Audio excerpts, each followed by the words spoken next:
Je vais d'abord m'interroger comme sociologue sur la personne qui a posé cette question en essayant de deviner ce qu'elle avait dans l'esprit. Alors j'imagine, sans surdéterminer son origine sociale, sans faire de caricature, que c'était quelqu'un peut-être d'agacé, de troublé, qui avait déjà une réponse en soi. Puisque la question est étrange de savoir si quelque chose peut être positif, si je relis la question, supposerait que d'abord on la considère comme négative. Alors, ce qui amène ma première réflexion, je précise que je joue le jeu, je n'ai pas préparé grand-chose, hein, c'est un peu l'objectif de l'exercice. De penser les choses en direct avec vous, collectivement, sans position de surplomb, sans position de celui qui sait, qui fait, bon. D'essayer de réagir comme j'essaie de le faire quand je fais ce métier, c'est-à-dire de regarder les choses telles qu'elles sont et de ne pas répondre aux questions avant d'avoir regardé les choses dans leur réalité, c'est-à-dire d'éviter les jugements spontanés. Parce que quand on y regarde de plus près, enfin moi je travaille sur les mouvements sociaux depuis une trentaine d'années, et il faut toujours savoir que ce qui émerge n'est pas forcément le plus représentatif. 9 mouvements sociaux sur 10 échouent lamentablement, faute d'organisation, faute de personnes, et que ce qui surgit n'est pas forcément le plus représentatif dans une société donnée. Et c'est pourtant ça qui attire l'attention. Donc c'est un premier paradoxe extrêmement important. Il faut faire attention à ce qui nous est donné à voir. Alors, ce n'est pas de la philosophie, c'est du pragmatisme. Bon, si ça émerge, c'est qu'il y a plein de choses qui n'ont pas émergé ailleurs, parce que c'est très difficile de faire émerger quelque chose. Alors, la deuxième remarque, c'est de se dire qu'on a beaucoup de mal à penser le mouvement, donc d'où la question, est-ce que ça peut être positif? C'est-à-dire que dès que quelque chose émerge, on est troublé parce qu'inconsciemment, on attend des choses très organisées, et on se dit, qu'est-ce que c'est ce désordre? Qu'est-ce que c'est cette violence? Qu'est-ce que c'est ce conflit?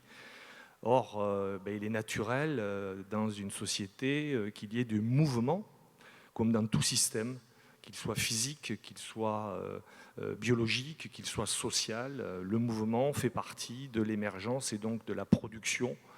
Le problème, c'est qu'on a du mal à penser ce mouvement et qu'on le pense souvent comme pathologique, comme anormal, comme quelque chose. Bon, en fait, un mouvement, et c'est comme ça que je répondrai pour lancer le débat, à mon sens, ça sert à 3 choses, sans me déterminer sur l'origine, parce que ça, l'origine, c'est comme la religion, c'est une question philosophique, hein, l'origine des choses. Bon, on peut se débattre constamment, il n'y a pas de cause unique.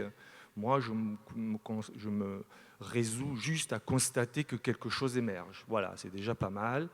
Mais ça sert à quoi d'abord? Ça sert à des personnes, et c'est ce qui, à mon sens, est très intéressant aujourd'hui par rapport aux mouvements sociaux antérieurs.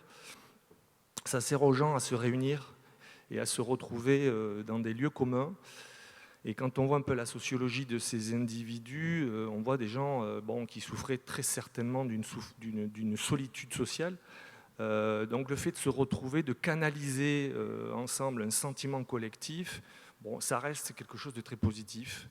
Quoi qu'on en dise, quoi qu'on en pense, c'est déjà mieux de se retrouver, de créer des solidarités, même négatives, plutôt que de rester seul dans son coin et de s'exprimer par un vote extrême. Voilà.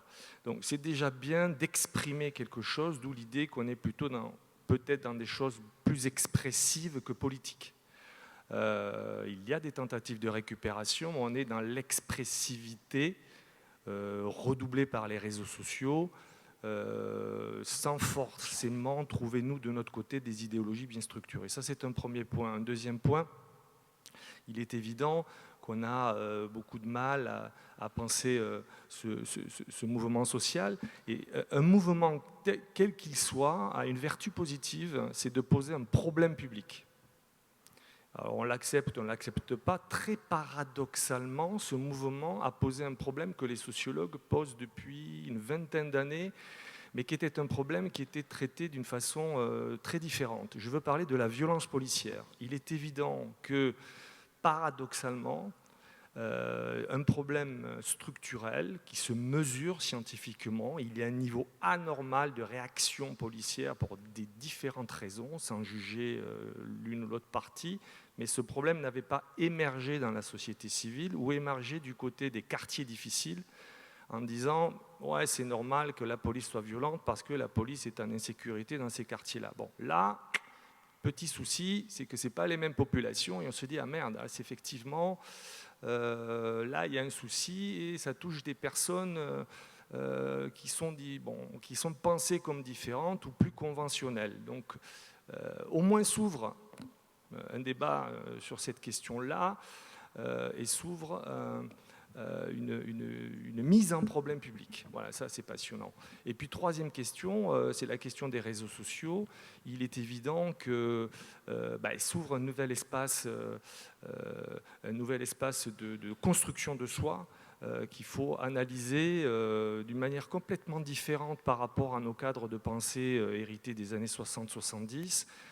C'est-à-dire des nouvelles formes d'organisation. Et là, je parle des Gilets jaunes, mais je pense ce qui se passe actuellement en Catalogne et en Espagne, où on voit des choses émerger extrêmement nouvelles au niveau des organisations et qu'on a beaucoup de mal à qualifier, nous, avec notre langage qui est un petit peu inadapté. Donc je finis sur cette réponse à la question.